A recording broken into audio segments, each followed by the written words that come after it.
I pledge allegiance to the flag of the United States of America and to the republic for which it stands, one nation, under God, indivisible, with liberty and justice for all.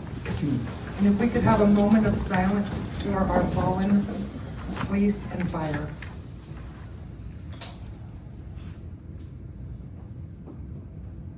You may be seated.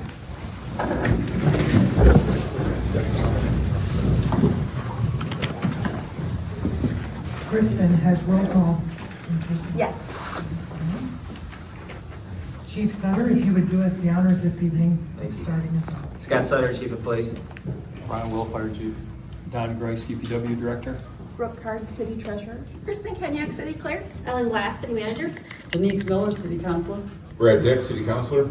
Mike Gilmer, City Attorney. Liz Armstrong, Mayor. Jerry Link, City Councilor. Pam Howell, City Council. Tom Hicks, City Council. Brenda Simon, City Councilor.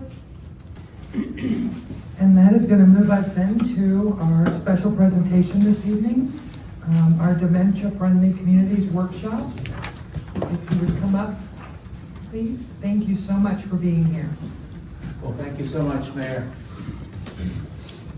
I am Jim Manji from a nonprofit in county, but we're happy to be up here helping to talk about being dementia friendly. I was here a couple months ago talking about the idea of a dementia friendly community. This is the next step, to talk about the practical idea of how residents and how organizations and how the city government can be dementia friendly. With any kind of luck, this is going to work? Okay, great. We're going to talk about how to interact with people who are living with dementia, interact more confidently so that the interactions can go more smoothly. I already used the term dementia. I'm going to define. Dementia, the way we use the term these days, it means having short-term memory loss and thinking difficulties to the extent that it interferes with daily life. It's a little squishy definition, but it's much more than just, oh shucks, where'd I leave my phone? Okay, that happens to everybody. Are you serious? Dementia is when those oh shucks moments, and some others that I'm going to show you, happen much more frequently than just the occasional that happens to everyone. The condition of dementia, short-term memory loss and thinking problems, that can be caused by a lot of different things. In fact, we call them different dementias.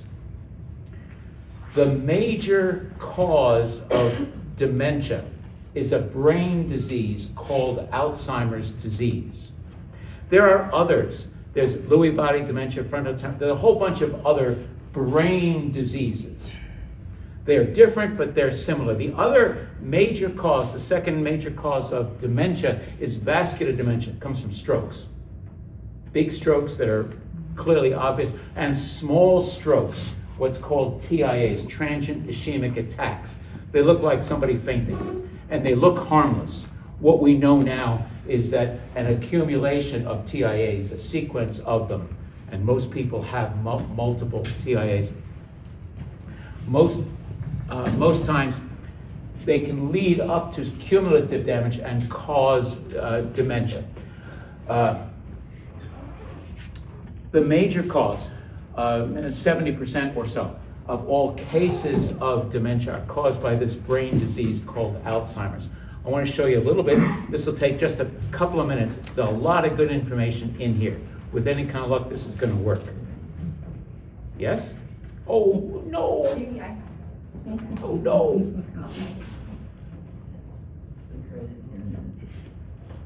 Do we get sound? Well, we had time. We had sound during rehearsal. Yeah. And if we don't, we don't. You killed it? Again? You think we can get sound, Kristen? We had it right before. I witnessed it. Brad's our IT guy. Oh, he's there. Okay. One of the complications is that Many people have Alzheimer's and also another Disease of dimension. the brain, Okay. affecting All right, 1 in in that 10 case- people over the In that age. case, let's go back and start that one over again. Yes? Affecting 1 in 10 people over the age of 65. No one is immune. The disease comes on gradually as 2 abnormal protein fragments called plaques and tangles accumulate in the brain and kill brain cells. They start here in the hippocampus, the part of the brain where memories are first formed. Over many years' time, the plaques and tangles slowly destroy the hippocampus, and it becomes harder and harder to form new memories. Simple recollections from a few hours or days ago that the rest of us might take for granted are just not there. After that, more plaques and tangles spread into different regions of the brain, killing cells and compromising function wherever they go. This spreading around is what causes the different stages of Alzheimer's. From the hippocampus, the disease spreads here to the region of the brain where language is processed. When that happens, it gets tougher and tougher to find the right word.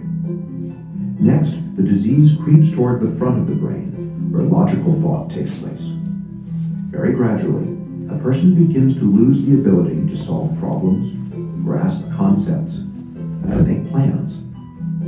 Next, the plaques and tangles invade the part of the brain where emotions are regulated.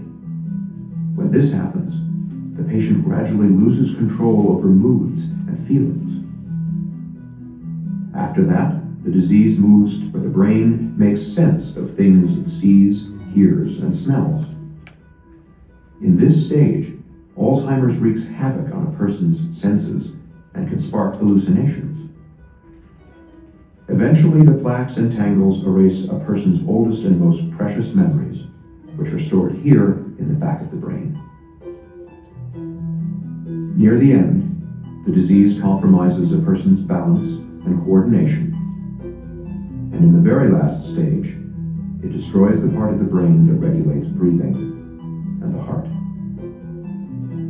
The progression from mild forgetting to death is slow and steady, and takes place over an average of 8 to 10 years. It is relentless and, for now, incurable.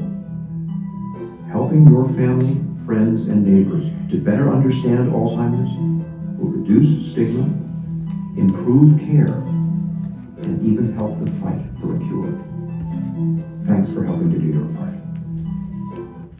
Okay, thank you for watching that. There's a lot of good information such that towards the end of frontotemporal or Lewy body or Alzheimer's, it's pretty much the same. Okay, I should mention that the video said accurately that the average is 8 to 10 years from diagnosis to death. My wife's journey was 17 years long, and that's not all that unusual. She also had, I was going to say, mixed dementia. My wife also had vascular dementia. We know this because she had a number of strokes that we could see. That is a common situation. How common is all of this? 7.2 million Americans are living with Alzheimer's. Count the others, 7.5, maybe 8 million Americans. 2% of the US population. I don't know your demographics exactly, but 2% of the population having dementia. When you count the family caregivers like me, the spouses, the adult children, the siblings, etc., that's another 3%. 5% of the American population is dealing with dementia one way or another. Now, that's bad enough. The situation is getting worse. There are more and more people living with dementia every day, and you can blame me for that. And the 75 million other baby boomers. Yesterday, 11,000 baby boomers celebrated their 65th birthday. And today, 11,000 baby boomers celebrated their it is a skyrocketing number of people living with dementia. Let me talk about, thank you, baby boomers. And thank you for, where can you find people living with dementia? Anywhere you can find people. Most people who are living with dementia are not in a memory care facility, a nursing home. They're not at home. They're out in the community. They're in front of you at the checkout line in the grocery store. They're in the next table at the restaurant. They're next to you in church. Okay, so what kind of problems does it cause? You saw the cumulative, the progressive damage in the brain that Alzheimer's causes. It manifests in things like short-term memory, as in a person with dementia may not be able to record what you just told them. It's not because they're not paying attention. They're doing the best they can with broken equipment. So when they repeat the same question over and over, it's because of the disease, not because they're not paying attention.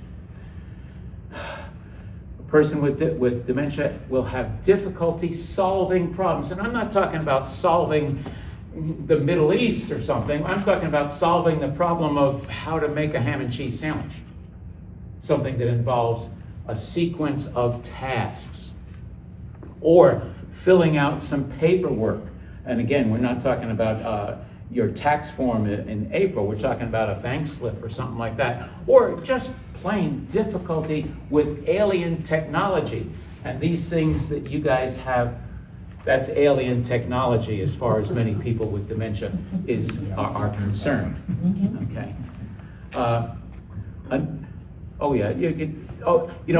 should point out, your handout has a lot of slides that I'm going to skip over. A lot of supplemental information for you. Another problem area, planning. And again, I'm not talking about planning the D-Day invasion. I'm talking about planning how to get from here to the grocery store, even though a person has driven from here to the grocery store, the same store, for 20 years. Suddenly that becomes more difficult than they can handle, or coming back, or putting the groceries away. It was manifest to me when my wife could no longer finish putting the groceries away. Now, I did my share, okay, but she would get halfway through putting the groceries away, and then she would just walk away. She wouldn't say, Jim, would you finish? She would just walk. She just couldn't finish the job. She couldn't do some ordinary household chores, and definitely the question of paying for things, the idea of the purchase process. Some of us in this room are old enough to remember when you paid for things by taking your wallet out and you took green stuff out of the wallet, and that was paying, right? These days, not just credit cards, for goodness sake, but these days, you take your phone and you wave your phone at the, I don't even understand that. Okay, a person with dementia may also have considerable difficulty with time and place, because the clock that we all keep up here, the calendar that we keep, and the GPS that we have inside here, it's all scrambled up. They don't know where they are, cosmically, and they don't know where they are locally. They'll get confused about the nature of the place they're in, as in they may show up at church on Tuesday morning. Nothing wrong with going to church on Tuesday, but they may walk in and say, when does the movie start? Right? Because they're confused about the nature of the place. They may be very confused, not just about the day, is this Monday or Tuesday? That's normal. But being seriously out the wrong decade, as in, and how is President Reagan doing? That sort of serious out of time issue. Okay. The visual problems that a person with dementia has are not obvious. They may look as if their eyesight is failing. Their eyesight is not failing. They still have 20/20, 20/40, whatever. The brain's ability to process the information from these two beautiful eyes that we have. The brain can't process all that information correctly. So one of the things that happens is that the brain sort of can't handle both eyes, so the brain kind of narrows down and basically adopts kind of a tunnel vision, monocular vision. Now, we can get by with monocular vision, but our depth perception is messed up. So a person with dementia may bang into furniture, even furniture that hasn't moved in the last 20 years, but they simply can't judge where they are and the furniture is. So they'll trip and they'll fall, and people will think it's some other problem. It's the visual difficulties they're having from dementia. Positioning, not just banging into furniture, but positioning in terms of sitting down. That's not too hard in many circumstances, but it can be troublesome in the bathroom. Another aspect of visual challenges is a person with dementia may no longer understand what a reflection is. They'll be confused by mirrors. That came to me one time. I had my wife at home with me, and at one point she started refusing to go into the bathroom. Well, sweetheart, how come? Because there's always some old lady in there. She didn't understand that it was a reflection. And further, she didn't understand that that was her. Because she was, remember President Reagan, she was not living in my year. She was living as a 10-year-old child. She didn't see herself as an older person. A person with dementia may very well have difficulty, not just with reflections. Now you look at that picture there, that's a store entry, but the reflection shows a beach. So they'll get all kinds of confused. And then even just the idea of a clear glass of just plain water may not be able to see the contrast. They may not really be able to grasp that glass accurately. Yes, many things I'm saying here don't seem to make sense. That's right. It doesn't make sense to us and our perception of the world. The point is, they're living with a scrambled perception of the world. Their visual perception is really scrambled. Those are real examples of carpets. One is a stairway with this incredibly complicated carpet pattern. That was dizzy making for me, let alone a person with dementia trying to go down the stairs with that carpet pattern. But the lower illustration shows, what do you call it? The molding, the floor molding. The way the floor molding was, it looked like it was a continuation of the floor. So a person with dementia could easily bang into the wall thinking he had another foot of floor to go. And the illustration of the guy with the cane, it's not a matter of he needs the cane for support. He's using it as a probe to check the surface in front of him. Because a person with dementia may not be able to see a step for a step, may see a step as flat, may see a flat surface as being a step, and therefore lose their balance. Older guys tend to lose color perception. A person with dementia, color perception gets even more scrambled. Even if they weren't previously colorblind, they may lose the ability to see blue and violet as such. So you may end up with some odd color combinations when a person gets dressed for themselves. Also difficulties, now the illustration is not perfect, but the idea is you might find someone trying to pick the flowers off the wallpaper because they're confused about the nature of it and the depth perception. And the other illustration is vanilla ice cream in a white cup on a white tablecloth. Almost impossible to see it. Okay. A person with dementia may also have difficulty tracking motion.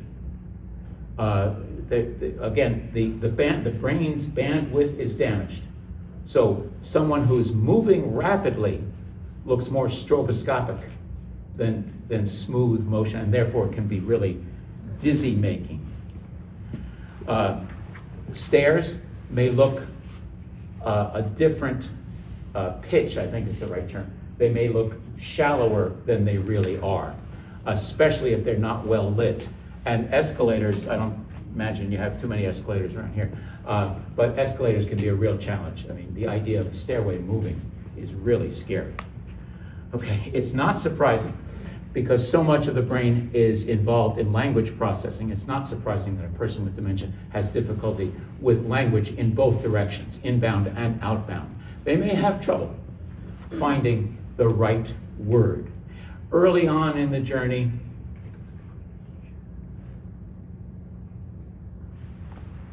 it will come eventually, but there'll be a noticeable delay. Later on in the journey, they may not be able to get it at all. Other times, it will be some kind of an almost correct word.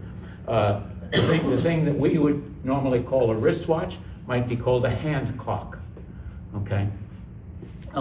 The other aspect, this is not surprising, a person with dementia has more difficulty filtering out background noise, background conversation, like in a restaurant, following your conversation, but there are other people. A person with dementia has more difficulty than you and I focusing on the conversation. But what's surprising is visual clutter also interferes with a person's ability to follow a spoken conversation because the brain's processing is limited, so the brain is seeing all sorts of stuff. And that's taking up some bandwidth that would otherwise be used for processing the spoken word. So it's not always possible, but be aware that if the environment, the room, is visually busy, cluttered, it's going to be harder to have a conversation. All of these difficulties, memory and problem solving and inability to retrace the steps and distance they all lead to the inability to remember where they put their purse, their keys, their phone when they came into the room. Now they know they had their purse, their keys, their phone when they came into the room. And they look for that purse, their key. And they can't find it. And therefore, you must have taken it. So you get their difficulty translates into acrimony, if you will. All right. A lightning overview of some of the kinds of difficulties a person with dementia might have. How can you help them? Okay. A lot of this is just common sense. Once you're aware of the kinds of difficulties that a person with dementia has, one real key thing, talk to a person with dementia, not about them. It's a habit. It's easy to slide into talking with their care partner, with their spouse, with the person they're with, because it's easier to talk to them, and you might end up having a conversation. Gee, do you think your wife would like? Do you think your dad would like? Talk to dad. Talk to the wife, even if they can't respond. Don't demand a response from them. You might not be able to get it. But give them the respect that they deserve because they are still persons. They may be losing some language ability and other abilities, but they still deserve the respect to be included in the conversation. Okay. They are persons, they will be persons, even when their abilities are diminished. Certainly, go ahead and try to assist people, but don't insist. Be respectful to a person who might need some help. Just ask them if you can be of help. Here's a good rule. Here's a good acronym. Now, some of you thought I was going to say something else. Keep it short, simple, and slow. Use short sentences. One idea at a time. Simple expressions and words. Slow down a little bit. Not so much as to be condescending. You're not talking to infants, you're talking to adults, but you're talking to people whose processing is a little bit slowed down. So slow down a little bit. try to avoid any kind of jargon depending on the conversation that you're having. Just plain language, and cut the clutter, whether it's auditory clutter or visual clutter. And I know this is not news to anybody in this room, but to some people it is news. Every television has an off switch. Just saying. Okay. The key idea is to be connecting rather than correcting. It's not a matter of a person getting every statement correct. With some exceptions, you seldom have to really correct them unless it's truly a matter of health and safety. But most of the time, if they say something that's technically incorrect, don't worry about it. Did I get my quote in here? No, I didn't. I had Paul McCartney saying, "Let it be." Okay. Avoid presumptively interrupting people and finishing their sentence. Now, if you happen to know the person really well, as a good friend of mine who was losing his speech, he would prompt me. He would let me fill in the rest of the sentence. But that was by permission, not because I was insisting on doing it. People with dementia are living in, the world is scrambled for them. They don't really know where they are. They don't really know how they are. They're confused. They're scared. And they may very well have false beliefs, delusions, hallucinations. Here's an example of a kind of an innocent delusion. In my little town, Saline, Michigan, the fire department had a cute little firehouse dog statue in front, and they used to love to decorate it. Christmas, GI dog for 4th of July, that kind of thing, whatever. We would drive by, my wife and I, and she would always say, "Oh, they shouldn't do that to the poor little doggy." She didn't understand it was a statue, and I couldn't persuade her otherwise. So I solved the problem by never driving in front of the firehouse. Just respecting her reality and not arguing, not correcting her, just going with the flow. Okay? Go with the flow. Don't take it personally. It's the disease. It's the disease that they can't control. So they're going to say things, they're going to do things.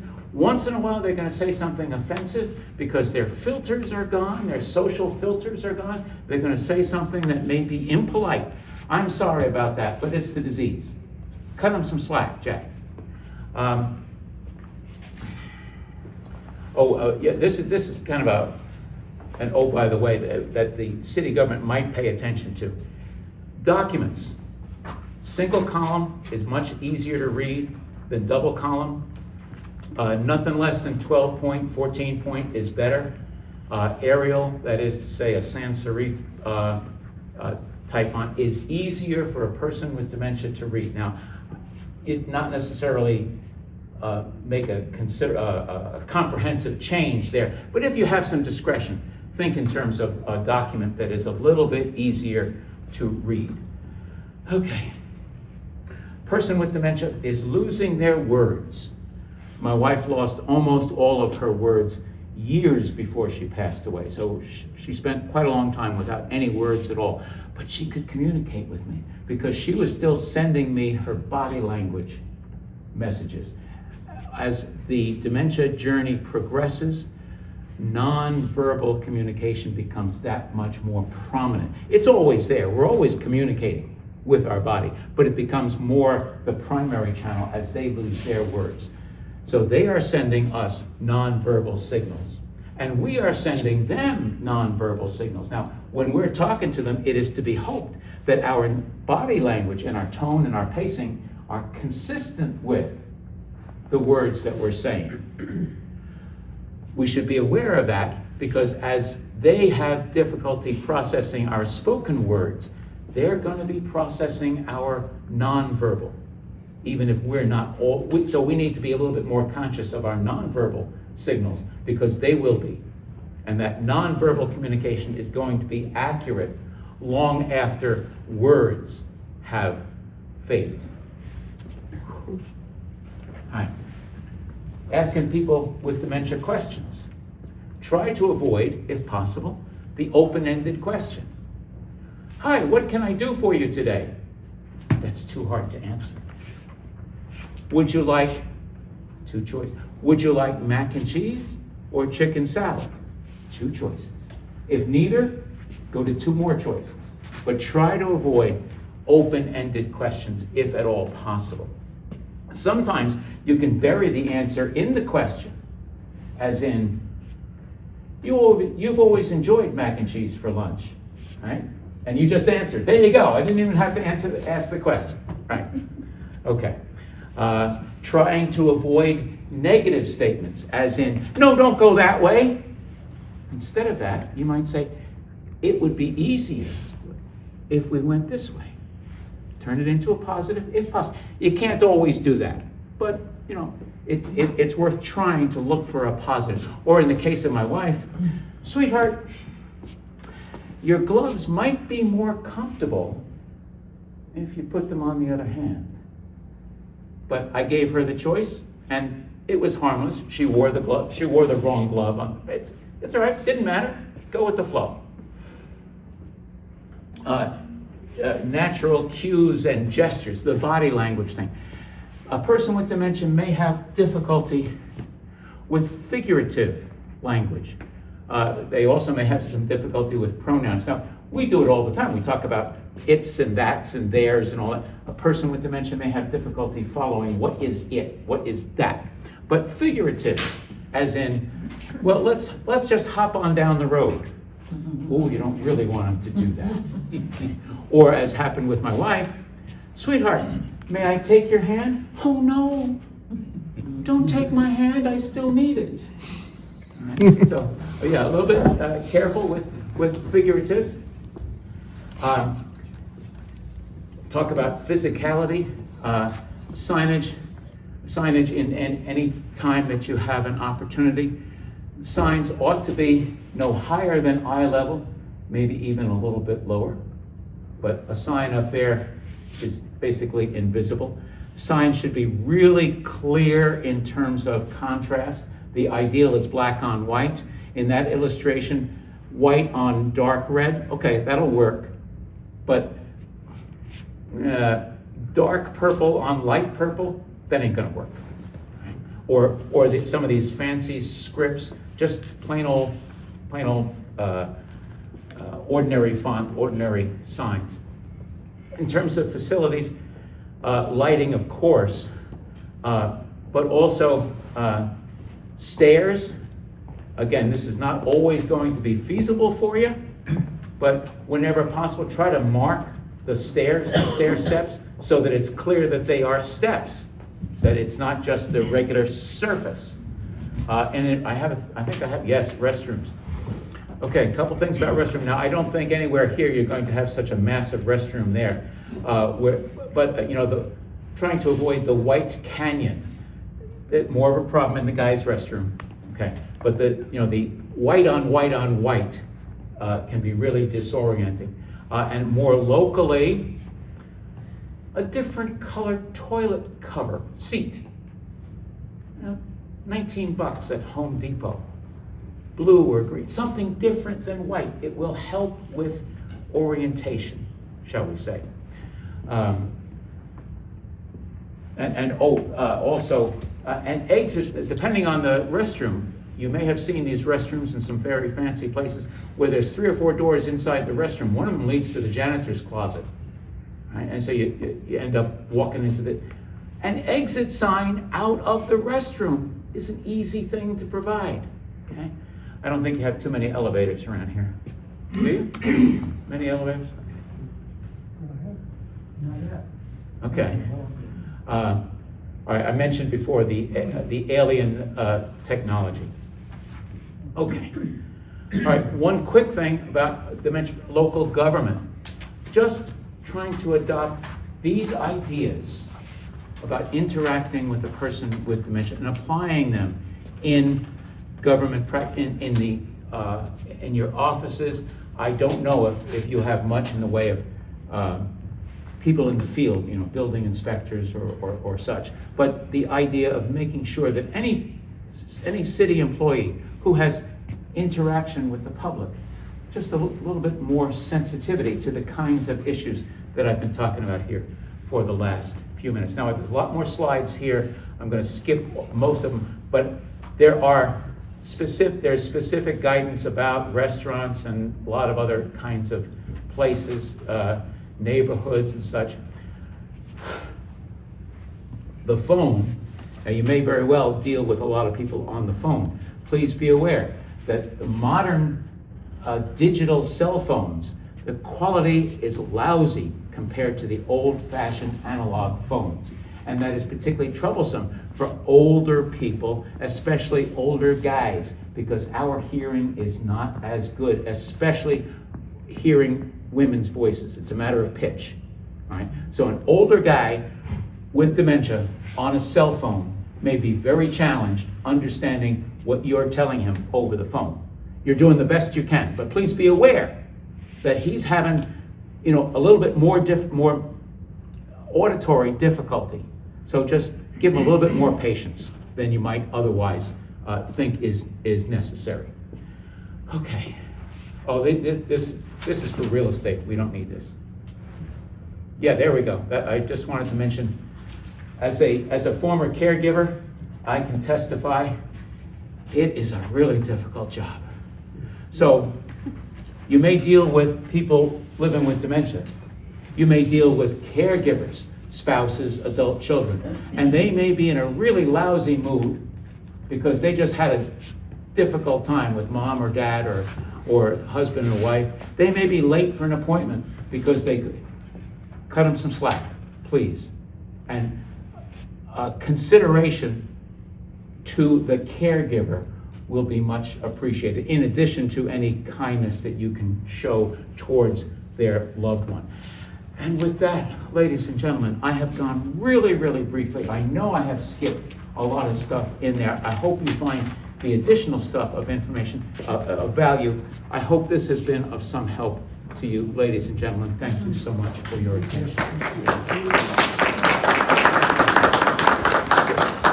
There are some flyers and some additional information, yet more, in the back there. Thank you so much. Thank you. Thank you. Thank you. Do any residents have any questions pertaining to this topic? Seeing none. Any council members? No, I think that this is perfect. We needed it. Thank you again so much for coming. I really, really appreciate it. I've been excited about this since August. So thank you for taking your time out to come to Linden tonight. Thank you. You're very welcome there. Thanks. All right. So we are going to move on to correspondence. Planning Commission 2025 Annual Report. Madam Mayor and Council, that's just in there for your review. It's their yearly report Thank they you. provide, and they provided at their last meeting, so just for Thank you your very review. much. Yeah. And I would like to take the letter that we had received from the resident about our trash collection. And I would like that to be entered in, please, as correspondence. Moving on to public comment. At this time, I do not have any public comment cards. Are there any residents wishing to speak tonight? Seeing none, we will move on to the consent agenda. Is there a motion to accept the consent agenda? I make a motion that we accept the consent agenda. I second. Kristen? Dick, Yes. Miller, Yes. Hicks, Yes. Simons, Yes. Link, Yes. Armstrong, Yes. Howie. Yes. We are now going to move on to discussion items. Item A is the BAC Consortium cost allocation for PEG grant funding applications. Madam Mayor and City Council, this is in there for your review. We'll be bringing it back to that January meeting for actual voting. The other jurisdictions that they've already actually approved it, City of Fenton has approved it, Tyrone Township's approved it, and Patton Township has approved. their allocation, if you go down to the breakdown where it shows that in 2024, our actual PEG fees collected were $22,497, which is about 10% compared to the other jurisdictions.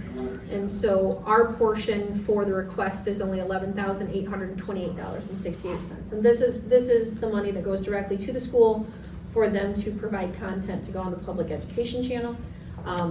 The schools are doing some really cool things. They're doing video content, they're doing podcasting, they're doing a variety of things. They're videoing special events within the communities, functions, sporting events, things like that. So this money would go towards that, and just wanted to get it on here in case there were any questions and things like that. So it'll be coming back for a vote at the regular meeting in January. Thank you. Do any residents have any questions on the FACT Consortium PEG grant funding? Seeing none, we'll move on to council questions. Brenda, do you have any? No questions, thanks. Tom? No, thank you. Jane? Jim? No. Brad? No questions this time. And Denise? No questions, right? Okay, I have no questions right now. And I guess, sorry, just to follow up, I should have clarified how, so each of the schools put in their requests sometime in the fall. Then the PEG coordinator, who we hire collectively through the consortium, reviews and qualifies all of the items on there and works with each of the individual jurisdictions to make sure that they have what they need. All of these items are inventoried and stuff like that. So, and also if there's items to be circulated, so if a school is not using an item, they'll circulate it to another school district and things like that. So it's a pretty extensive process. Thank you. All right. Item B, downtown parking intersection reconfiguration.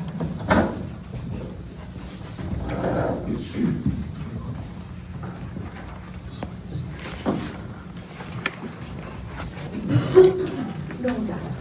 Yeah. Mayor and City Council, we're gonna move up here so we can see the screen as well as we I think I'm gonna walk over to. move through it. So several meetings ago, you asked us to take a look at a couple things in our downtown. One being parking and parking usage, and then the other being the intersection reconfiguration possibilities to accommodate larger vehicles in that area. So we have 2 presentations tonight and 3 presenters, and I'm gonna just get things kicked off, and then I will pass the baton to Chief Sutter to go through some slides that he provided, and then we'll close out the parking discussion and move on to the intersection. So currently in our downtown, we have a total of 313 public parking spaces available. They're highlighted in the red there, and they're spread throughout the downtown district. Of those 313, 20 are ADA spots, and 101 of those spots fall in under lease agreements that we currently have with property owners in the downtown, specific to the Thimbleberry parking lot and the Sharp parking lot that's on the other side of town. Next slide. So I'm going to pass it over to the chief real quick here. He's going to go through some photo slides that he provided and give a descriptor on those. This up, we decided to look at it and take pictures and monitor it. These are certain dates, but we've been monitoring the parking lots throughout the downtown area, oh gosh, you know, ever since the meeting, and during business hours especially. And what on all the days we've monitored, and then we monitor all the time constantly, we've had approximately 100 to 150 spots available. And these parking spots might be in the downtown on North Bridge area, Thimbleberry, Hatch parking lot, the community center's parking lot, Main Street, City Hall, etc., and along Broad Street. So there is sometimes issues along the 100 block of East Broad Street where the salons and whatnot are, okay? But outside of that, there is always consistently 100 to 150 spots available. And that's what these slides are showing right now. And I did leave a memo in reference to the issue here for you guys, just to browse. when you get a chance. So returning back to this slide, if there is some interest, in expanding the parking opportunities in the downtown, we were approached by the Linden Presbyterian Church in early December. And I think the impetus for that conversation was they do have some concerns that allowing the public to park in that lot over the years has sort of had a negative effect on their parking lot, and it's starting to fall into disrepair. So we went and met with them, like I said, in early December, had a conversation, and we told them that obviously we'd have to get with council and have a discussion on if it's something that we want to pursue. Ellen, jump in if you think I've misinterpreted something, but I think what they would like to see is either some kind of agreement in place where it's a little more formalized, like it has been with Thimbleberry and Sharp, or they really want to sort of consider signing it if they start investing in the parking lot, sign it as it's a private parking lot. So if you can advance to the next slide. One of the things we looked at, just very preliminary, and is what could happen with that parking lot. This is something that they have not even seen yet, so it would be under your direction that we would determine if we're going to engage in conversation with the church. But if you look at the new layout, which is highlighted in red here, it looks as though without going beyond this envelope here that we could fit in approximately 50 spaces. Again, I want an asterisk next to that because this is without their input. So this is just the engineers looking at it and saying what we could do. So we can't say with any certainty that these flow patterns would be acceptable, that this configuration would be acceptable, but it's just looking at it from 30,000 feet, this is something that would be possible. If council is interested in having us pursue this conversation, we will schedule additional meetings with them and seek their input on what would work for them, what they would be comfortable with. One of the things they did voice in that meeting is that, look, Sunday is ours, which is understandable. And the thing we explained as well is, they have public parking just across the street and all that. So, it would work out, we think, if we decided to enter into some kind of partnership here. So I guess I'll leave it at the one thing that if we do engage, obviously there's going to be a commitment of time and money if we start investigating this option with the church. So the direction I'm seeking is, do you want us to start those conversations and engage with our engineers to try to design something that would work for both parties? Or are you content with the number of parking that we currently have in our downtown, and we can go back to them and explain that, we feel as though we have enough spaces and we would not need to engage any further. So I'll leave that to council. Any questions? Do any residents have any questions for our DPW director, Mr. Price? Seeing none? Okay. Councilwoman Miller? Yeah. Can you hear me good? I can. Okay. When you're talking about the cost, is that going into repair, what they have right now in their parking lot? Is that part of the conversations that you'd be having? Well, we think if we're going to enter into agreement to include public parking, we would want to increase the volume that they would have available.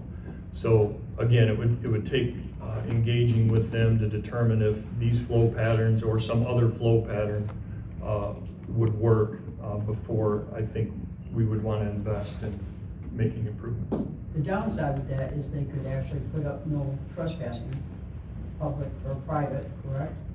Because that would shut off people that want to go to the garage for ice cream, or you think that when you're talking about that, that's something they could do? Well, it's their public or private property, so. I would probably think that you still want to have conversation on that. Councilman Dick? I would agree we should continue conversation, because I know at one point in time, the church did have a master plan of what they wanted to do with that parking lot and, I believe the house in front. So, that would all probably play in if they, we work in a partnership with them, we may get more spaces out. Correct. Councilman Yeah, I guess one question maybe for Mike, along with what Denise is saying, Mike, if we go into an agreement with them, you know, at that point, there would be, I assume, a time frame for that agreement, that they could not convert that back to, hey, no trespassing, this is private only? So the agreement would obviously be a contract, so whatever it is that both parties agree to, that would be reduced to writing and could be enforceable. All right, and then one other question, there's a lot that I believe the DDA owns behind the Mason's Lodge and the salons that, and I know we're gonna get Broad Street repaved, correct? If we looked at the possibility of taking that, getting with the DDA, taking that property there and taking the grindings from the Broad Street reconstruction and then turning that area into a parking lot, maybe with just the grindings at first, with maybe concrete or railroad ties to mark the different parking spots. But that would increase, you know, the parking in that general area where it seems to be the most complaints about parking. Have we looked at that as a possibility? We have, so that piece of property you're referring to is currently for sale. The city was hoping to seek a partnership with the developer. That part of the conversation was going to be, by the way, the parking that's going to be associated with the development would need to remain public.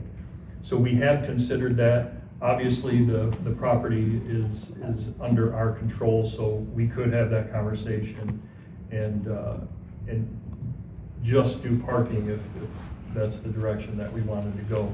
It's certainly a nice piece of property along the river there, you know, that you could probably benefit a little further than just parking, but it's certainly an option. Well, we think like the area, like directly across from the parking lot, but then still leaving space available for development of a restaurant or something, but, and then, you know, the grinding parking lot, gravel, whatever you want to call it, would just be more of a, I guess, a temporary, inexpensive, because I know like when they did Ralston Road, anybody that had a gravel driveway, they said, hey, how much of the millions do you want? And they would dump it there. I don't know if the city could get the state would give that to us or what? Go back a couple slides. We do currently have a temporary gravel lot. This is it here. So this is right in that general area that you're talking about. And Is that the one by Eagles? Yes. Okay. It's rarely used, honestly. Yeah, right. During car shows and those kinds of things, they're smacked in. And then also I noticed there was two parking spots. One, it looks like it's the DPW yard. Was that correct on that? Can you go back to the overview? Yeah, there. On the top left? That's Hatch. Correct. Oh, that's Down the hatch. Oh, down the hatch, okay, all right. Yeah. Seriously. And then Sharps is something that we. Yeah, it's on the far on the right. Far right, is that Yep. an agreement we have with them? Correct. That's a lease Okay. agreement. Okay. All right. Thank you. Councilwoman Howard? I think that it's a good idea to go into conversation about that parking lot, because it could definitely benefit us as long as we have the right contract and all, but it would be a win for citizens to be able to park near downtown and have access. And it'd be, especially when we have big events, you know, like our happenings and other than that. And also to explore that piece of property that's Jerry is mentioning, that the DDA owns, and because of also, you know, adding to the parks and parking. Councilman Hicks? No, Jerry brought up exactly what I was going to talk about, so he did a great job on it. Thank you. Councilwoman Simon? Yeah, so the parking areas I've seen around town, I've seen new signs for the municipal parking. Are all of the areas that you've indicated on your map, are they all marked? With the exception of Sharps, Okay. because of sort of the uniqueness Yeah. of that relationship. Mhm. The others are marked. We still have a couple wayfinding signs that we have to install. One on North Bridge, directing people over towards the VFW parking area, and then one additional one right at the little drive that goes down to the library lot. So we'll install that one in particular once that parking lot's reopened. Okay, very nice.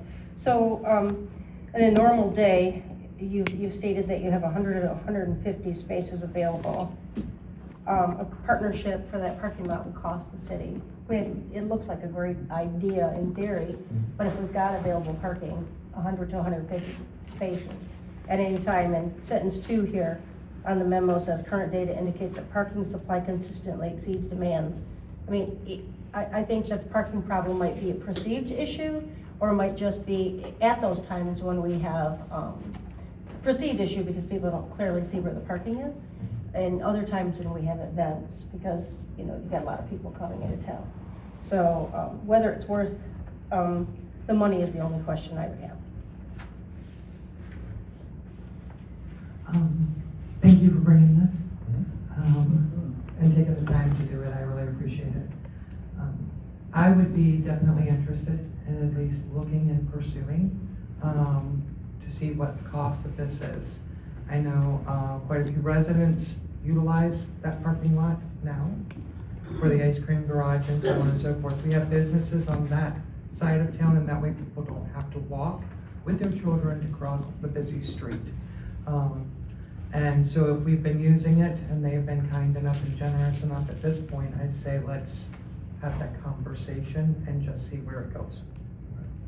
So, do you need a motion or anything like that to say, yes, let's look at this? It would be helpful, yeah, Okay. just to know Okay. that we need a motion So- to engage with the Presbyterian Church in conversations for the possibility of shared public parking, and to engage with our engineers to help design and guide. I make that motion. Is there a Support. second? I would also like to make a motion to further look at that, that parking lot. What would the cost be? Sure. Could we get the millings for free? And not all the way to the river, but leave space open for, for a business, restaurant, whatever we would like to see down there. But Just for clarification, that area that you see there, we're almost limited to that due to the fall off that starts heading down towards the Okay. river, so. All right. And I support that motion. Second. So are we amending the motion? So that can be treated as a friendly amendment. Okay. Jerry's, no objection being made to it. It's just a general motion. Oh, okay. All in favor?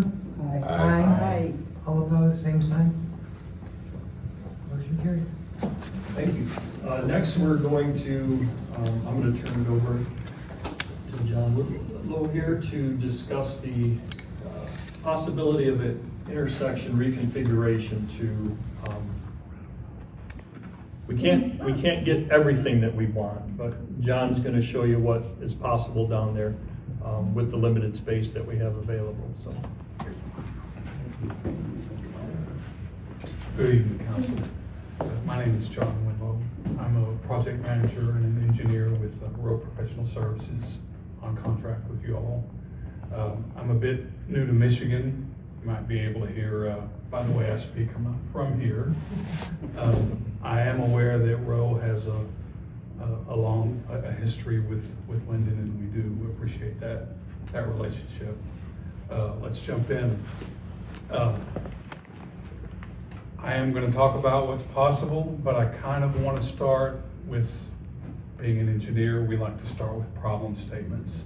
So I'm not nitpicking, I just want to show you what I think I see. So we will, to do that, we're gonna look at some truck turning models. Then I want to present a potential solution, or at least part of a solution. And we'll show you the same truck turning models with that solution.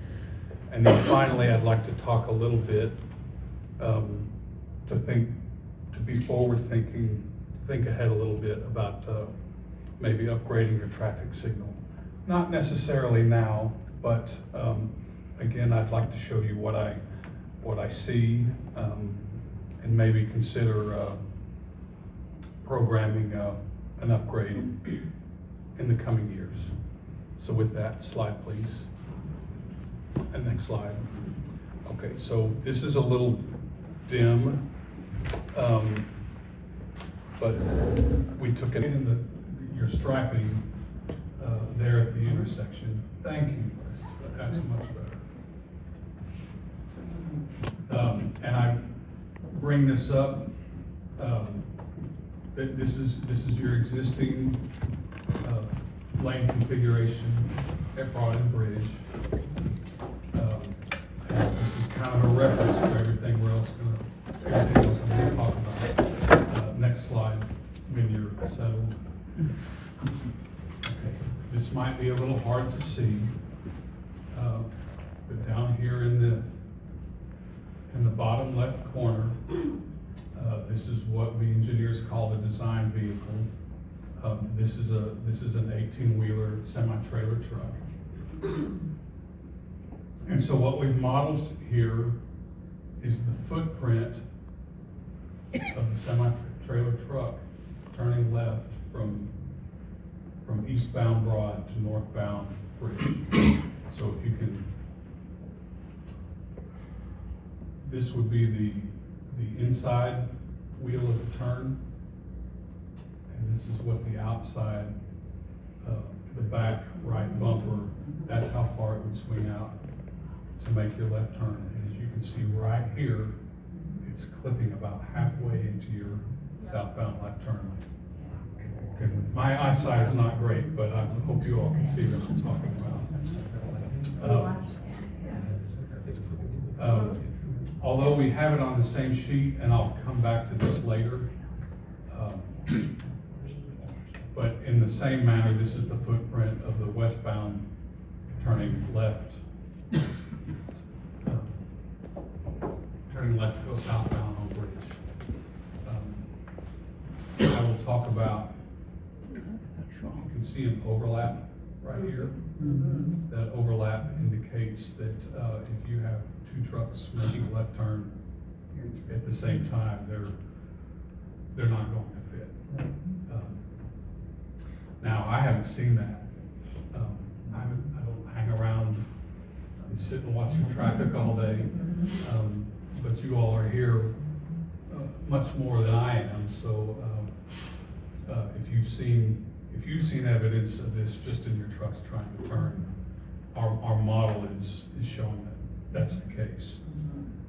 Next slide, please, Kristen. Okay. This is so the previous slide was left turns. This is right turns. Wow. So this is your westbound right turn, and as you can see, with our model, we didn't even really let them get over into the right-hand lane. We let them stay in the through lane, and then they still have to swing out, and they're all the way in your through and your right turn lane up here to get up here and go north. Oh, yeah. And so your problem area is right here where your trucks need more space than what we have to complete their turn. Now, Brandon, these are the big trucks. Next slide, please. And finally, I changed vehicles on you. It's maybe hard to see technically. The picture shows a garbage truck, but as it turns out, your fire truck's wheelbase and your wheel separation and your axles are identical enough for modeling to a garbage truck. So even though it shows a garbage truck down here, what I'm trying to show you is the model for your fire trucks. At this time, your fire truck does swing out a little bit in front of that left turn lane. And this is right turns for all four directions, but really the one I want to highlight is this one right here. You swing out a little bit in your left turn lane. If anyone's pulled up past that stop bar, your fire truck's not going to be able to get through. I understand from the DPW director, they don't currently use this route, is that correct? That's true. Okay. But I did want to show you what our model shows. I will come back to when I discuss some potential solutions. Next slide, please. So our reconfiguration, the goal is to create space for the trucks turning onto the north lane of Bridge Street. If we can accomplish that, we can improve some safety.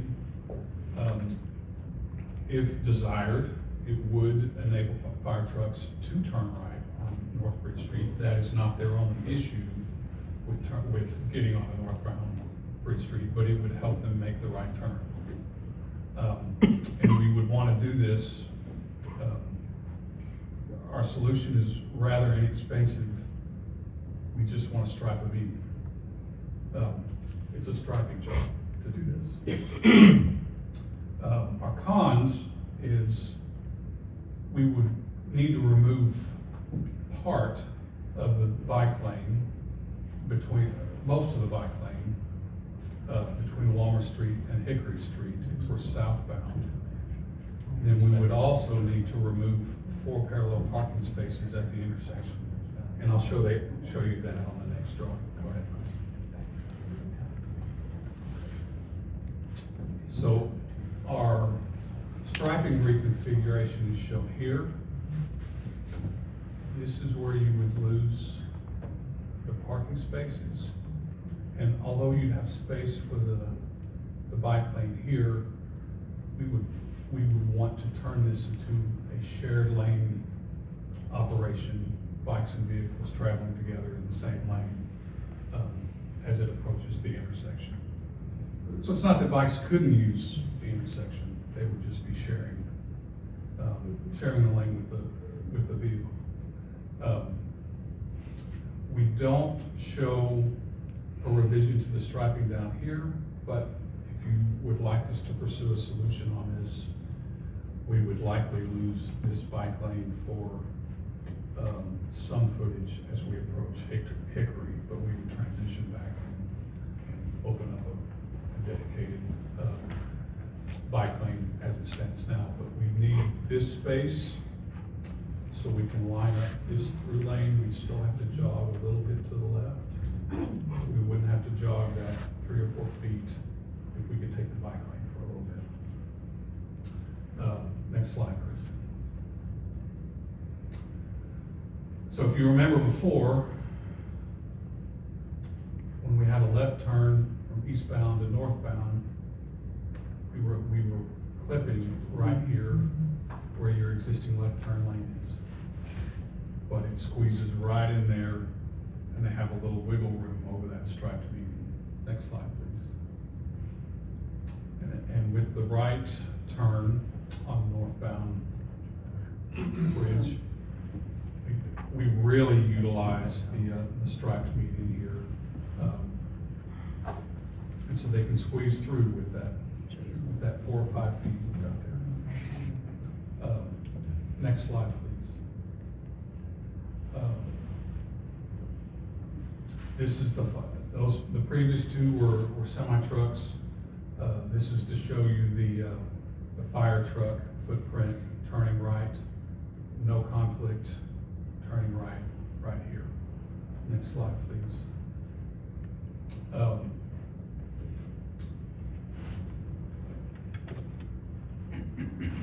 So this is our proposed solution for alleviating some of the space issues you have for the north leg of bridge. I wanted to take it a step further, allow you to do some forward thinking. Currently you have a span wire installation. I think it's worth looking at and programming an upgrade to a traffic signal pole with mast arm type installation. Your span wire, you have 2 signals, and you can get behind one of those semis and be just right behind them and not be able to see either of the indications. The mast arms can give you a little more play, so you can move the left signal more to the left. You can put a vertical signal on the pole across the street, so you get a little more cone of vision around vehicles that might block what you see. So when I talk about increased visibility, we can control where we mount the indications with a lot more flexibility and success with the signal pole and mast arm installation. I like your lighting downtown. I like your architectural lights on the sidewalks. I think those are just gorgeous. Black powder coating of traffic signal poles and mast arms are available. I don't know that we can match your lighting fixtures, but we can match the colors with good black powder coated pole and mast arms. Earlier, when I talked about the 2 trucks not having room to turn left at the same time, signal pole and mast arm, and just an upgrade in general, you can add left turn arrow indications to your signals. And once you add those, you can do what we call a split phase, which is essentially you can stop one, run the left on the other, and then stop the other, and then run the left on the one, so you don't have both going at the same time. Right now, just the green ball does allow both left turns to go at the same time. This would prevent, if everyone was driving like they were supposed to, this would prevent that from happening. And then finally, with an upgrade, if you so desire, we can add emergency vehicle preemption to the signal.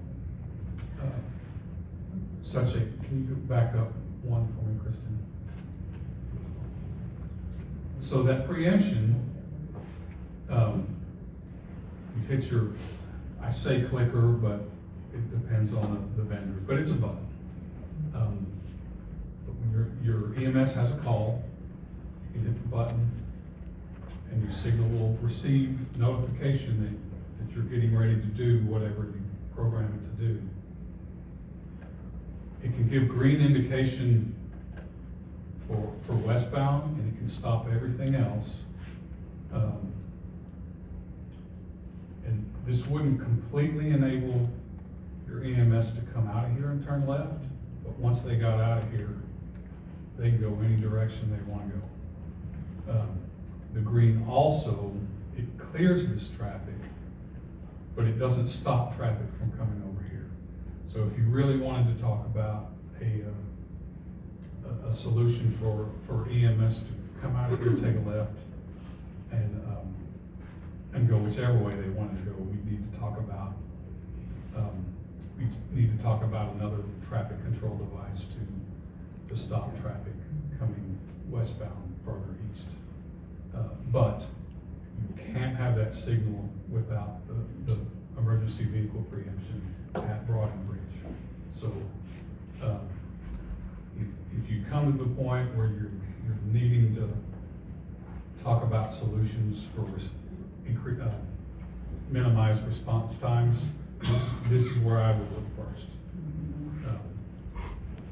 Now, this is where I would look first, but other experts are gonna have other opinions, but consider my idea. Okay, slide forward, Kristen. And I believe this is my last slide.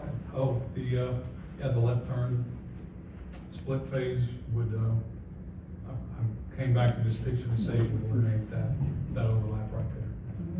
And with that, you turn on the lights and, I'll try to answer your questions, but Don. Do any residents have any questions? Seeing none? We'll start. Councilwoman Howard. Looks like there's one question. Oh, I'm sorry, there was, okay. I didn't see. I guess just only with the concern if you're removing with the bike lane headed towards down Clover Beach, there's just the sidewalk there and a bit of a boardwalk along the way, just to make sure to keep that safe along that way, that the boardwalk is, repaired boards and stuff like that. So that way, if people are moving from the road to go onto the sidewalk, that way they can get down to Clover Beach and also the bike trails that go through towards the soccer fields. So they're trying to, encourage the biking in the community. Just to clarify, we wouldn't want to eliminate bikes from the roadway, so we would go to what John was saying is a sharrow. Okay. And what a sharrow is, and it would be an emblem that's painted on the open lane there, it's a shared lane at that point. Okay. So it's just a reminder to the vehicles that, okay, now you're sharing the road, and then as soon as you pass through the intersection, it would go back to a dedicated bike lane. We would design signing to reinforce that change in traffic patterns as well. Thank you. Any other questions? Okay, seeing none, Councilwoman Howard. Would it be possible or even prudent to perhaps put an alternate route in for bikes behind buildings at that corner? Because it is really busy and might up the safety factor for the bikes. And there's a bunch of different ways you could do that. Have those open corners. It's possible. They probably wouldn't use it. Yeah. I don't know, just trying to, try to use some common sense things that would keep it safe for the bikes people. And also, so, you don't have to risk, because people don't watch for bikes. I had a cousin that got maimed by, was riding a bike and got maimed, so, I mean, it's just one of those things. But you would like an additional alternative to just go Exactly, into an the alternative route for bikes, not that, they're traffic, they're important, Oh, I agree. especially the recreating here, but just to make it safer. I And then agree. get them out of harm's way from those trucks that have to make those wide turns and. I didn't mean to dismiss the importance of bicyclists. Oh, no, I know you're not, I know you're not, I just, maybe. In intersections like this, you don't get to buy space, you get to trade Okay, space. it's just, we have so many different Right. routes, you could send them, down Hickory Street up to Main Street, and then if they're going, just, and that might work well too with the pathway that goes through then too, just an alternative route. I'd Get them to their place safe. like the chance to investigate that. Yes, I would like the chance to investigate that. Councilman Hicks. The route that I like, because I've got a 50-foot truck trailer fifth wheel that I have to turn through there. And if you're turning to go northbound there in front of the wax building, it's impossible. I've had to sit there for a couple of legs and make people move to swing it. So I like that idea with moving that lane over and taking in the bike lane with the shared version. I think that would give us a lot more flexibility, because all three corners have a right-hand turn lane except that corner. You come down there through in the morning, traffic's backed up way past the bridge, because there's not a right-hand turn lane. And if you do use it, you get stopped, because it's not a right-hand turn lane. I think the thing with the bikes, the shared thing, I think is good. Parking lots are dangerous for bikes. There's more blind spots in a parking lot than there is on the open road. There are federal guidelines. Yeah, so you gotta on how- watch that one. I don't think, and I'm not How a lot of wide- disrespect, It's just parking lots, more people get hurt in parking lots than they do out on the main road, on Pikes. There's guidelines that I would Yeah. need to do justice to conform Yeah. to line out a bike path. And my hesitance to say, let's use a parking lot was, we can find Yeah. find a safer path. Correct. So, Yeah, I do want to draw up, I'm seeing already, we need Yeah, we need to do something. to finish this idea.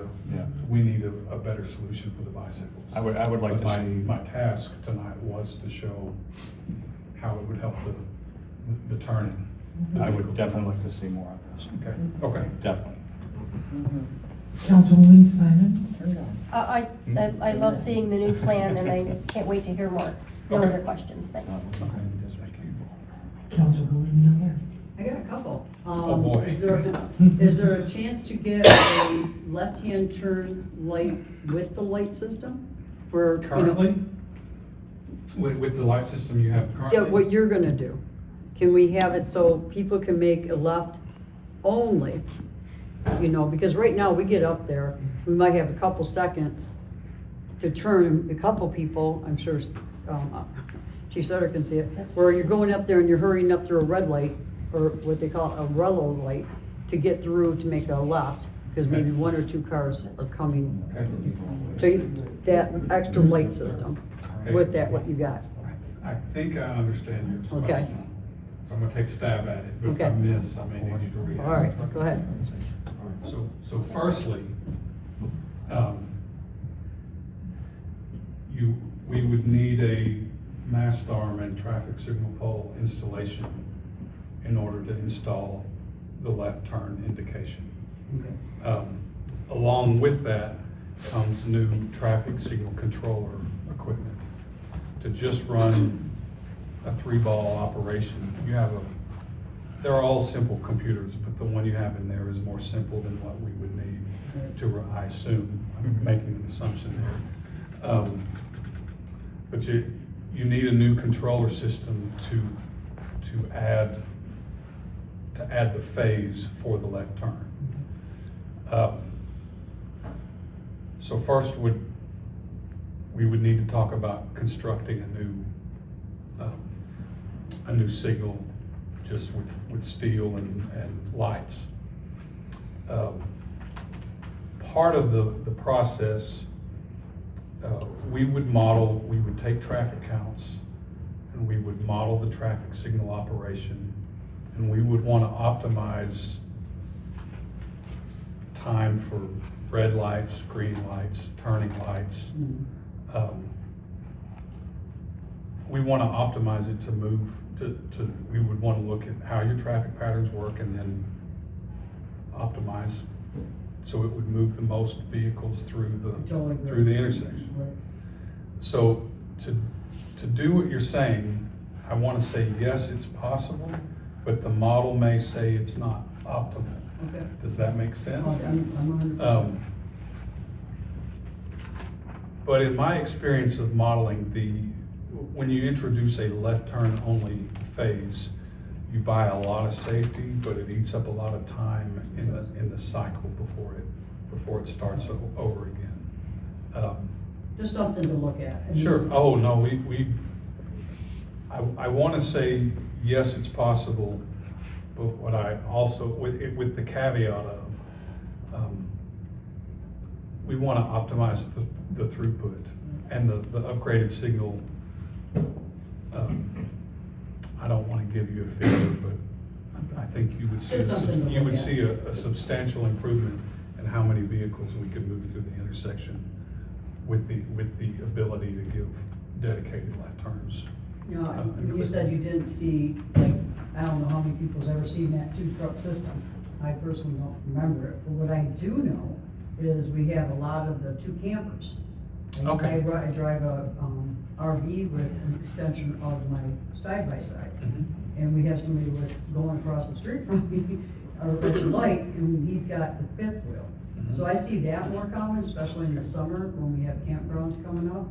So I am all in favor for that. How close does it get when they do that? I normally will sit back. I don't Okay. want my side-by-side hit, so I allow that. Yeah. You can get wrecked on that. So, I think, have you seen that, Brad? I think we see that more than anything. Okay. And with the campgrounds that we have here in this area, you see so many coming through in the summer. They're not residents, but people outside. Right. So I absolutely love this. I mean, this is what the city needs. If you don't mind me asking, just to follow up, do you see a lot of collisions? At that intersection? A lot of collisions at the intersection with out-of-towners pulling trailers, both trying to turn left at the same No, we time? don't. It's probably because of what Denise does. No, it's not. But no, we not, actually, not- I can't recall. And as far as semis coming, you know, that situation you had, we haven't seen that either. But, Right. so I looked at semi accidents there, and we've had one in several years. Okay. So, but it is because, as you guys had alluded, another semi might stop and just wait, and just like your fifth wheel, I get it. So, But I have seen them stop at the, when they're going towards Alpine, and they're at the light and they want to make a right. Now, this guy over here has gotten in the right-hand turn lane. Now, this guy's over here, so if he wants it, it's hard. No, the configuration is a safety thing, Right. I Absolutely, yeah, this is, I'm 100% agreement. Thank you for the presentation. Councilman Dick. Nothing like the presentation. I know I sent Don one suggestion that the first photo was actually one that I sent him, adding a secondary stop bar at the gas station. So as you're going north, we stop the northbound traffic on red before the gas station driveway. For the folks that are coming south, they're stopped to try to make a left-hand turn into the gas station. Yes. So add a secondary stop bar there to. Mhm. We can look at a solution for that driveway, along with the bike lane alternatives, to develop this further. Luckily down there for the bike lane alternatives, those sidewalks are deliberately wider, so we'll be able to do something there. Councilman Link. Yeah, Chief, you said that, fire chief, we've got a lot of chiefs, but, Chief, you say you don't use that turn. What is your current route if you have to go northbound? We changed that policy 4 or 5 years ago, where we turn right out of the station, go right on Main Street, right Hickory, and right, so we're going straight through the intersection. So you're adding time, Not much. not much, but. I mean, you're talking maybe a 20, minute okay. to make that, but it's all right turns and it's straight through the intersection. So we don't, the length of our trucks, we don't, in the extended bumpers, that way we don't get into that turn lane that's going left. Okay. But I think this would, if we're gonna add everything else, I don't know that would be a major expense to cut a little bit of time off to add that last option that they could push the button, turn the green lights for everybody heading westbound, and opening that lane to allowing the trucks to go that direction. So I would say that the traffic signal upgrade is a substantial expense. Correct. The restriping the restriping of the intersection on the north leg and the south leg is relatively inexpensive and could be done And that would, relatively quickly. and that would alleviate that problem for the fire department, just the restriping, correct? I would say no.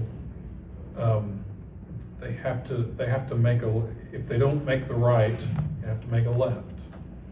And the left is difficult because he's got traffic coming from both ways instead of just a right coming out. I don't want to speak for you, but I'm stating what I see, so, am I speaking correctly? Give me that scenario again, please. Okay, so he's asking if the striping reconfiguration would alleviate your issue with getting on to northbound traffic. northbound Probably bridge. would help, probably still keep my same policy in place about going right to the creek, Right, so it's straight. right. And my thought is, the reason I would expect you to say that. And the reason being is, it's a lot easier to make a right turn than it is to cross traffic and make a left turn. So until you stop Yes. Until you stop traffic, and you need some traffic signal infrastructure in order to do that, I wouldn't expect you would want to change your policy. But there's an investment that comes in stopping that traffic so he can make a left turn out on the Broad. I appreciate it. I would like to see a little more information and maybe some numbers for each of the options. You Okay. know, both the striping and then also the one that's gonna give us a heart attack for putting new poles in. It's a short-term, low investment solution, let's say longer term, more expensive. And even with the traffic signal, I can give you different options, because it's one thing just to fix the traffic signal. It's another thing to add the vehicle preemption to help make that left turn. But as you alluded to, it's all about time.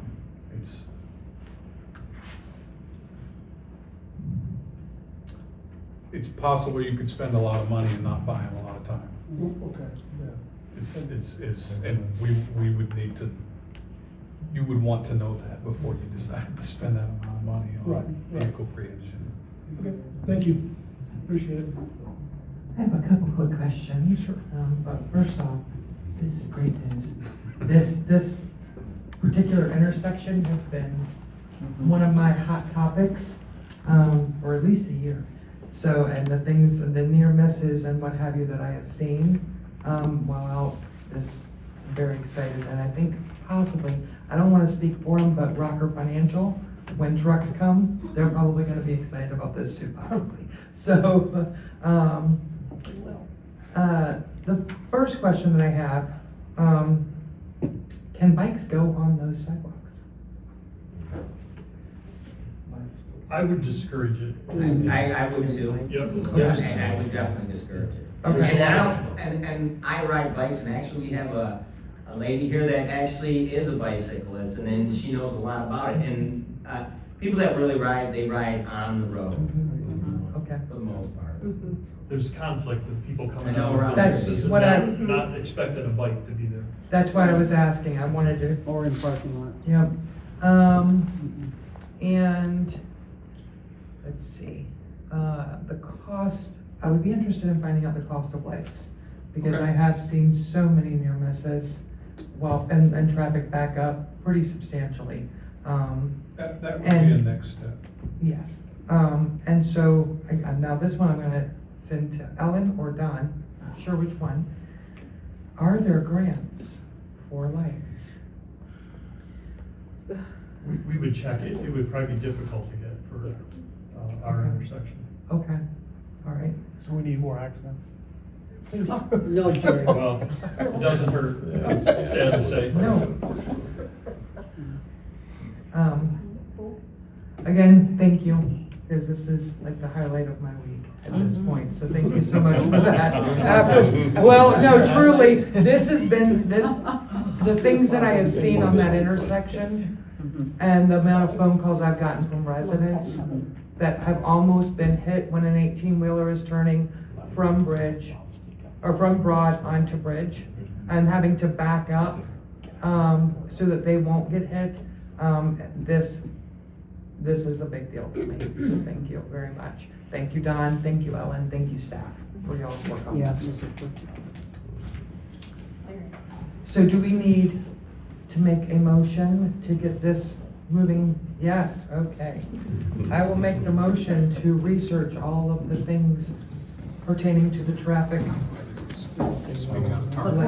Yeah, support. I second.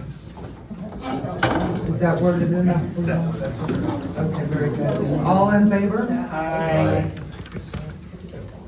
All opposed? All right, perfect. Thank you very much.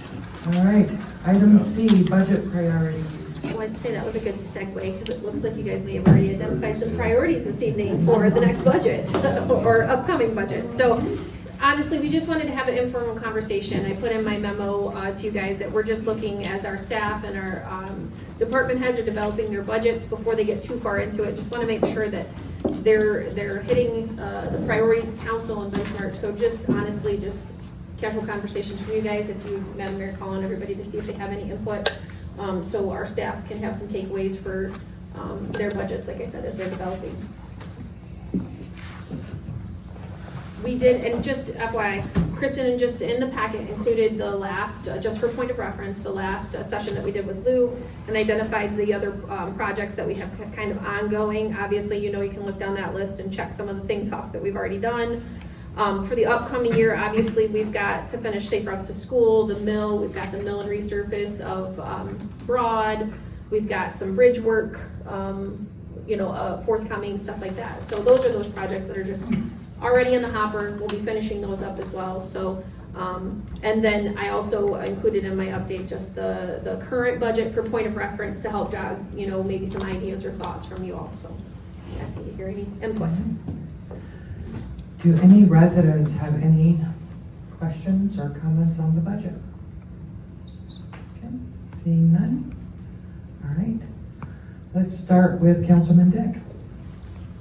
I think we've got a lot on our plate now, obviously with the intersection that we just discussed, that'll be a good start. We have a lot of projects we need to finish up before I want to start jumping into others. Obviously, we still need to start looking at starting additional road projects in town. It's one of our next steps from our road project. So that's where I'm at, finishing up projects. I'm looking at starting another road project. Councilwoman Miller. Trying to go back to the paper that you put out about what we're going to be doing. I think the outline is good, and like Brad just said, we have a lot coming on our plate. The one thing I want to make sure we're clear that if we have a meeting second Monday of the month, that will be just a working meeting. Is that correct? Unless there's an emergency, we vote on something? Is that the only time we vote? Is on the fourth or the second meeting of the month? So our regular business meeting, our regular council meeting is the fourth Monday of the month. Our work sessions are designated for the second Monday of the month for discussion items. Obviously, if there's anything that's pressing, we would have that for potential vote, or like you guys took action on a couple of things tonight, just to kind of move them forward. Oh, so, absolutely. Yeah. My question is, I seen something on it. I'm trying to find it. 1013. Are we going to be talking about that on the 26th or whatever the 4th? You're talking about the conditional rezoning for 1013 North Bridge. Yeah. That's, I don't know exactly what date that's going to be coming back, but it'll be coming back once Adam finishes his final review and recommendations and stuff. And that will come back on the working schedule? I know it's been requested that it comes back on a work session, so again. That's the only thing that, like, I checked and Okay. I wasn't sure. I wanted to just get clarification. Other than that, everything is, what I see is good. And this, yeah. Okay. Just moving forward. Thank you. Thank you. Councilwoman Simons. I think it looks great. I think we've got a lot of things to wrap up.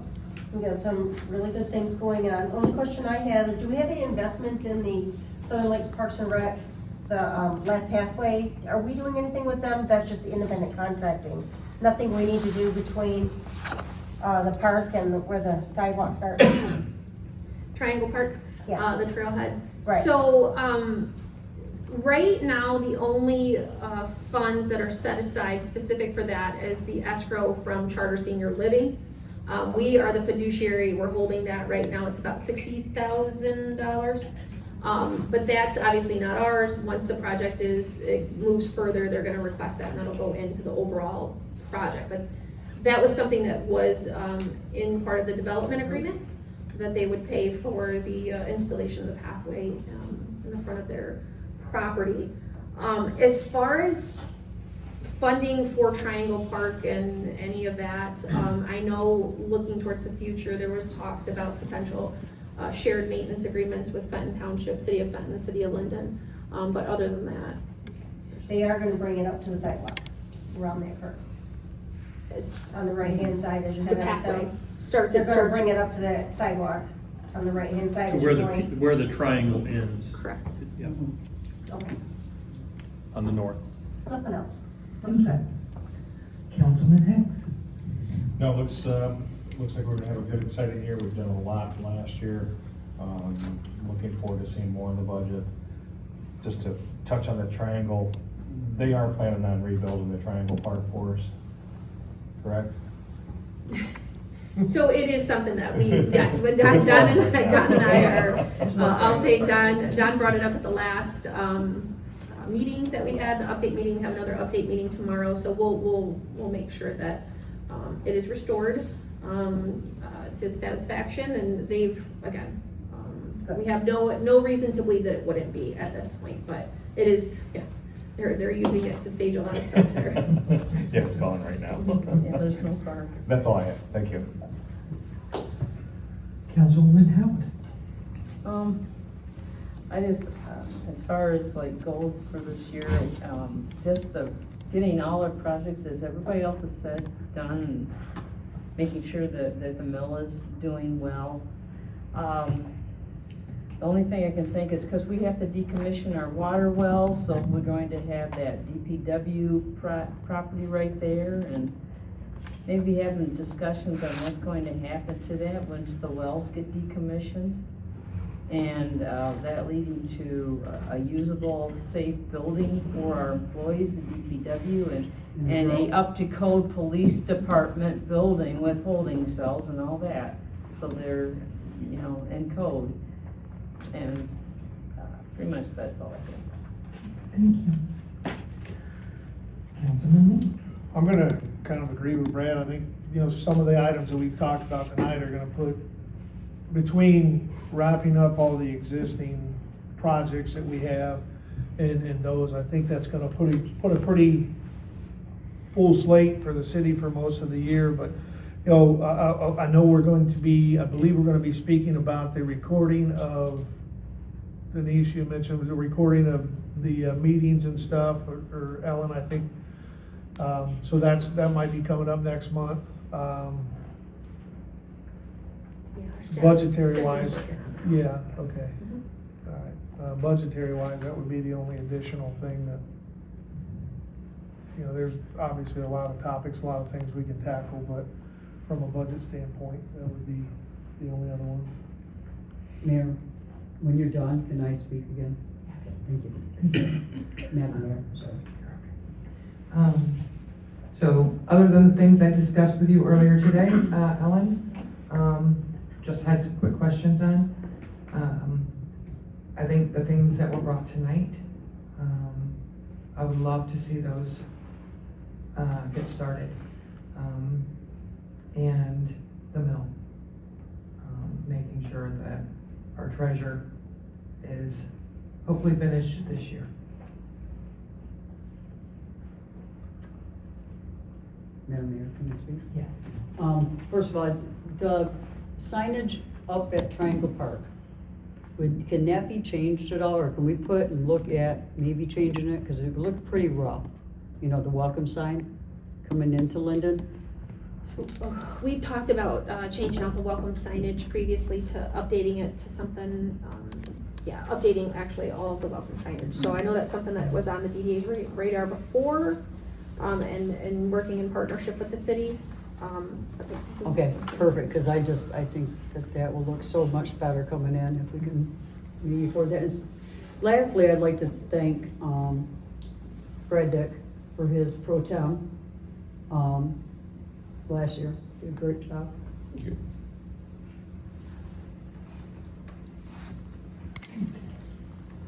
We're gonna close out if anybody has nothing else. All right. I think, Madam Mayor, Yes. Brooke would like to. Sorry, that's not turning on. But just to look ahead into the next few months, the budget is one of my bigger undertakings for the year. So the first time you guys will see a draft will be probably the April 13th meeting. We'll present you with the draft. That's the time where you guys will digest it and kind of go through it. The public hearing will be April 27th. These dates might be, I would quick look through them. I have engaged with Brody at PFM to start the water fund analysis. Some of those projects will be a part of that. And you guys will look to adopt it in May, your budget. This budget encompasses July 1st, so you're looking into 2026 and 2027. Some of the projects we have going right now will finalize in this current budget, and obviously the mill will be going into both 25-26 and 26-27. So just kind of give you guys what to look forward to in the next few months. So, but emails, any thoughts, please send them our way. Thank you. Madam Mayor, if I can add, I just thought of something. If we looked at possibly sharing or getting I know it's been discussed, grant writers, those options. I don't know if we split a grant writer with Benton, Argentine, somebody, next to us, if that's feasible, Alan, if that, if it would make financial sense to do that, to find somebody they went to school for grant writing. I know there's like the verbiage and all that stuff is crucial, and and somebody, I know we probably don't have the money to say, hey, we're gonna have our own grant writer, but if you could share them with one or maybe even two other, communities, maybe that would be an option. I don't. So, no, I know you guys have brought that up before and stuff like that, and in casual conversations with other jurisdictions, not even just neighboring ones, it's challenging to share because you kind of get territorial that you want the grants for your community and stuff like that, because all grants are typically competitive and things like that, right? So, but it's something that, if that's something that council feels passionately about, we can consider. Right now, I think our staff does a phenomenal job with writing. Each of our departments writes a significant amount of grants for all of their departments, and we've been pretty successful in capturing a significant amount of grants over the past 6 years since I've just been here. And part of that's because we know, one, identifying the projects, identifying the need, not just throwing it out there for, a blanket, but, just to get money. They need to be project specific, I guess is what I'm saying, and they need to be identified from the community that it is a priority and stuff like that. So, because they definitely come at a cost, right? If we're installing splash pads and all these other things, just because that grant is out there, obviously, well, that comes at a significant cost and stuff like that. But if it's something that council feels passionately about, we can explore potential options. We have worked with individual specialized grant writers, the mill specifically. That was probably a 2-year contract that we had specific with a grant writer for the mill. And we ended up being able to secure it with Mueller separately. So we had a specific grant writer that was actually funded by an investor in the community.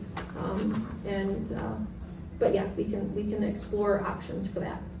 Ellen, is there any way that we can see what kind of grants we've had in the past or up until now? Sure. Just so we can just have an I idea. feel like we have that prepared somewhere. Oh, We can great. easily get that for you guys. Great, thank Yeah. you. Yeah, Madam Mayor, I just wanted to add, I was kind of peeking at the U.S. Department of Transportation, Safe Streets and Roads. They might just have intersection grants in there. I was just looking, it looks like they probably do. So something we could look at for our intersections. Listen, if they're out there, we're gonna explore all of those, and I think Don can speak to that Safe specifically, streets yeah. and roads. Yeah, we'll look into it, and correct me if I'm wrong, but Roe has, grant writers and. I didn't want to speak up too quickly, Ms. Ellen, but No, you're fine. we can help with that. Yeah, and we have engaged with you guys on some other in the past for grants, so yes, yeah. Good to hear. One, on Denise, you brought up the point on the grants, and do we have a list of the grants we've applied for? That's what, could, I think we can get it easily enough and put it with our.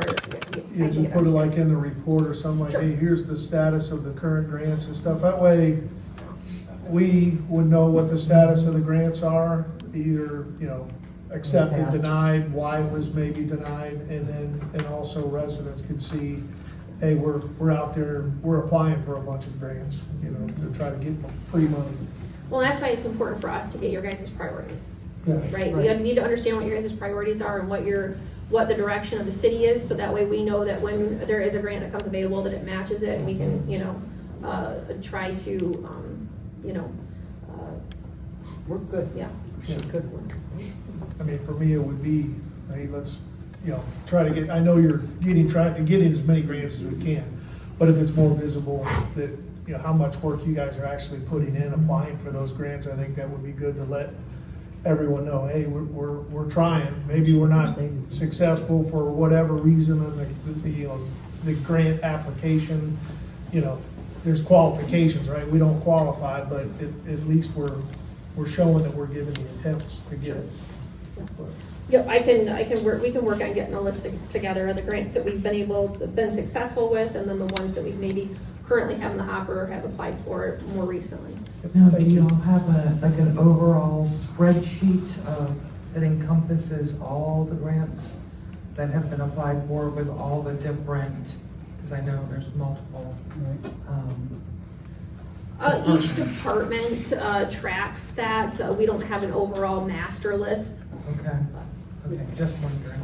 All right, thank you. All right, any further on the budget? All right, so we will move on to the manager's update. I don't have a ton to add after my update on Friday. Obviously, we did the planning commission approved to move the conditional rezoning for 1013 North Bridge Street to next steps. That'll be forthcoming from Adam. Our annex renovation is pretty much complete. We've got a little bit of punch list items to wrap up there. It is now in service and being utilized, so it's nice to have that space back. With that, we're also exploring, again, like we talked about before, making that the permanent home for our meetings so we can put in recording equipment, things like that. Kristen's been working, her and Tessa, diligently to try to get those answers to bring back to council. So that would be exciting.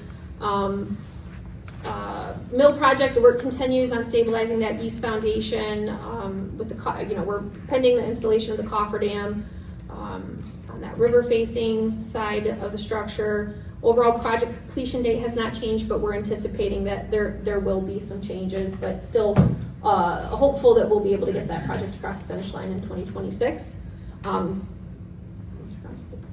So, obviously lots of trainings coming up. I know, Jerry, you already mentioned there's some. Please just let us know if there's anything that you guys would like to take advantage of. We can get you signed up for that. Kristen is usually pretty good about getting all that out to you, Kristen or Nikki. Forecast breakfast is coming up. It's a great event. So all the communities get a chance to talk about the year ahead, recap a little bit of what happened the year behind, and there's Christopher Douglas. He's a professor of economics at the University of Michigan. He comes and he always does his predictions for the year ahead and kind of talks about the year past. Thank you guys.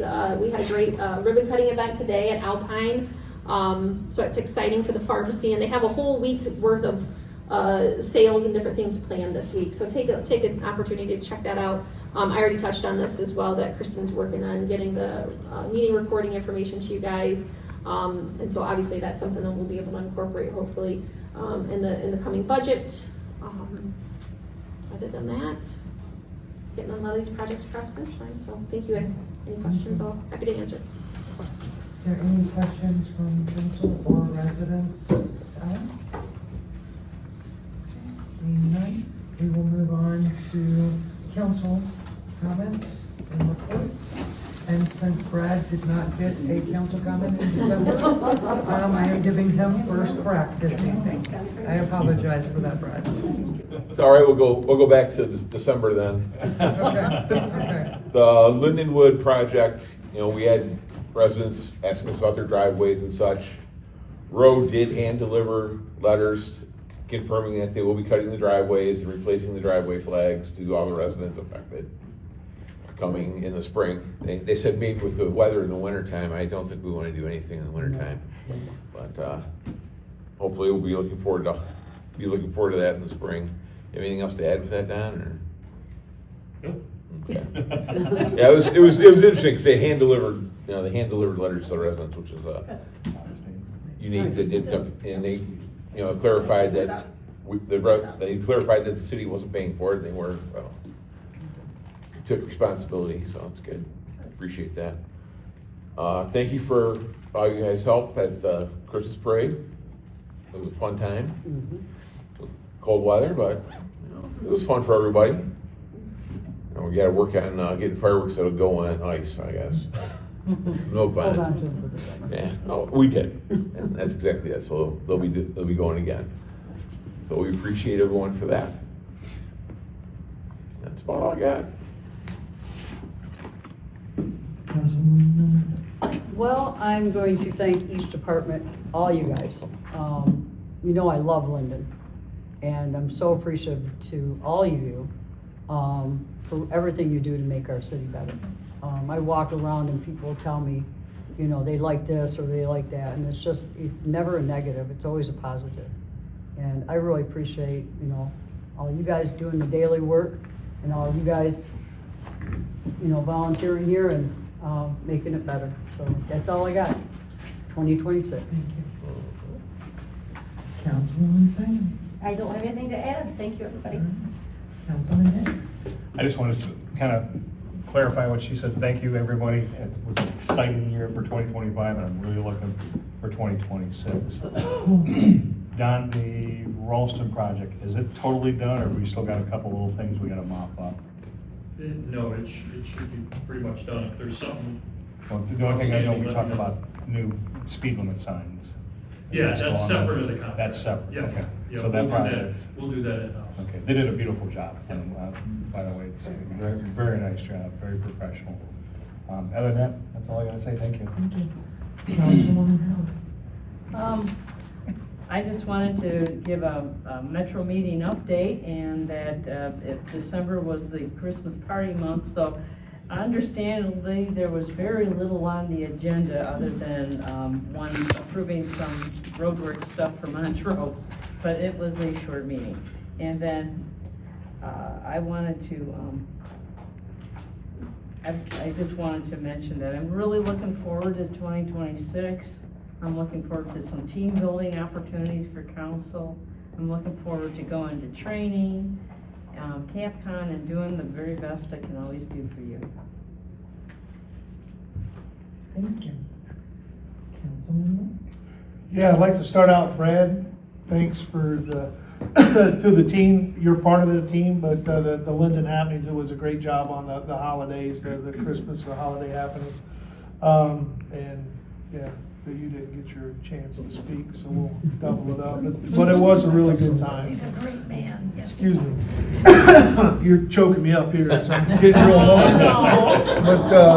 But yeah, thank you for that. Don, on the curbs in Lindenwood, because I think technically they were within spec, but there were issues in pursuing that, and you said that was Roe saying that they would come back in and do that, so thank you for you guys stepping up to the plate to make it better for the residents there, because I know some people were having issues with trailers and stuff like that, so. And then Ralston Road is fabulous. I'm assuming 55, that's what everybody's driving. No, I'm just kidding. But no, actually, it's been pretty good. And Chief, on that, the speeding is not as bad. I mean, there's always gonna be, right? But it's not as bad as what I thought, because that road's pretty smooth. It's a nice road, but yeah, if you have any problems, let me know. Okay? Yep. Yeah, okay. But thank you all. Thanks for the effort. I know this budget thing is pretty much a real year-round effort, so. All right. I want to thank Don and Mr. Rowe back there. I don't remember your name, sir, but thank you, Jeff. Thank you. John. Thank you, John. Like I said, I'm very excited about that. I want to thank Brad again and apologize again for him not getting his public comment, but thank him for his service as Mayor Pro Tem last year. The update, I have a small cities update. I did attend my small cities meeting we had it in Benton last week. And the topic was the America 250, the celebration of the 250th anniversary of the creation of our country. So if there are any events that are being planned that anyone is aware of, you please feel free to reach out to me in email. There is a passport that they are creating that will go town to town. And I would love to see Linden as part of that passport so that we can get people to see what a beautiful treasure we have here in our community. So please feel free to reach out to me and I can get the information to the America 250 board on my email attached to the city earmstrong@lindenmi.us. So again, thank you all for a great meeting. I'd like to tell everyone, you made vice chair for the small cities this year, so congratulations. Thank you. So again, thank you all, and do you have an update this evening? No, ma'am. Okay, so, is there, oh, yes. When you're done. Okay. Hey, Don, you had asked if there was any issues on Ralston. There's a small issue, and it's seasonal. I just wonder if we could come up with some type of idea on how to handle it. The car wash, people coming out of the car wash heading towards Bridge Street. Now that that road is smooth, you hit your brake on it on a cold day, you're going right through the intersection. It's really, there's nothing all busted up to catch your tires now. Is there anything we can do to, you're going through there. Yeah,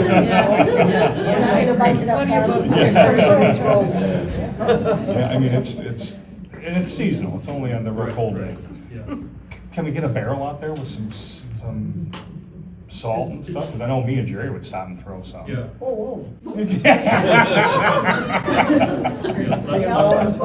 me look into it. Okay, I mean, I'm not down on the car wash, it's just, now that the road's nice and smooth, it's just, you slide right on through. yeah, agreed. All right. Is there a motion? I make a motion to close. Support. So, Bring the kids up. well, no. Kids, you guys can feel free, high school students, come on out. Not to call you Thank you all for coming tonight, we appreciate you.